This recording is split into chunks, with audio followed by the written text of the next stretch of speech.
यह कहानी एक ऐसे पुत्र की है जिसके पिता अरबपति थे। वो बेहद आलसी और बेहद निकम्मा था। वह पुत्र अपने माँ बाप की कोई बात नहीं मानता था और अपनी हर बात जिद से मनवाता था। अगर उसकी कोई बात ना मानी जाए तो वो तोड़ फोड़ करने लगता था। और अब इस बार उसकी जिद थी कि मुझे 5 लाख रुपए की एक मोटरसाइकिल चाहिए।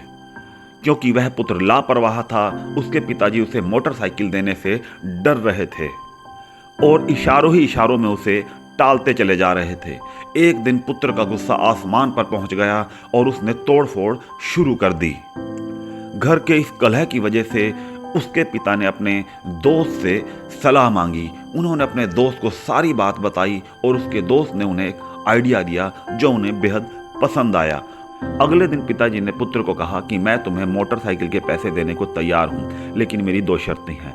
एक, तुम्हें मेरे खाते से पैसे अपने खाते में खुद डालने हैं और हर 1 मिनट में तुम 60 रुपये मतलब 1 घंटे में 3600 रुपये अपने खाते में डाल सकते हो। लेकिन ध्यान रहे, जिस मिनट में 60 रुपये तुम अपने खाते में नहीं डाल पाए वो तुम्हें मिनट दोबारा मौका नहीं दिया जाएगा। पुत्र ने बात मान ली और उसने पिता के मोबाइल से एक एप्लीकेशन से पैसे ट्रांसफ़र करने शुरू कर दिए। 1 घंटे में 60 ट्रांजैक्शन करने का लक्ष्य उसको मिला था और हैरानी की बात थी कि उसने 1 घंटे में 60 की 60 ट्रांजैक्शन करके 3600 रुपये अपने खाते में डाल लिए थे। अगला घंटा शुरू होता है।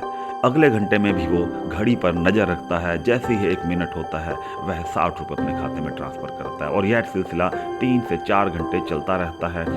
अब उसकी उंगलियां जवाब देने लगी थी। इस दौरान वह चाय, पानी और भोजन भी करता है, लेकिन घड़ी पर भी ध्यान रखे रखता है और पैसे भी ट्रांसफ़र करता रहता है, जो बेहद मुश्किल काम है। उंगलियों के थक जाने की वजह से अब उसके कुछ मिनट बेकार जाने लगे थे। उसे बेहद थकावट हो रही थी। वह सो गया। जब वह उठा तब 4 से 5 घंटे हो चुके थे।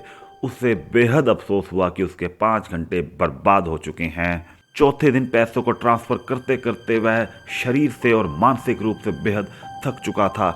उसने अपने पिताजी को कहा, पिताजी, जो समय मैं सोने में बिताता हूँ मुझे उसका बेहद अफसोस होता है, क्योंकि उस वक्त मैं पैसे ट्रांसफ़र नहीं करता और वो वक्त लौट कर आ ही नहीं सकता। उसके पिताजी ने कहा, यही तो मैं तुम्हें समझाना चाहता हूँ कि जो समय तुम अपने आलस्य में बिता रहे हो, आने वाले वक्त में तुम्हें अफसोस होगा, क्योंकि ये समय लौट कर कभी नहीं आएगा।